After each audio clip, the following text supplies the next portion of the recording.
Nagpalamot ako ng baka. Nagluluto ako ng nilagang baka na wala na yung sa gitna. Oh. Ito po, ang sarap niyan. Nagpapalambot ng baka. Tagal pa to.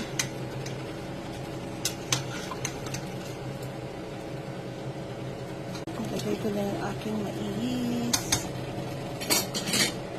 Napakadami ng gulay. Amen. Kompleto yan ng vegetable.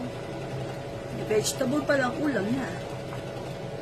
Hindi ka na magra-rice kasi meron na rin mais.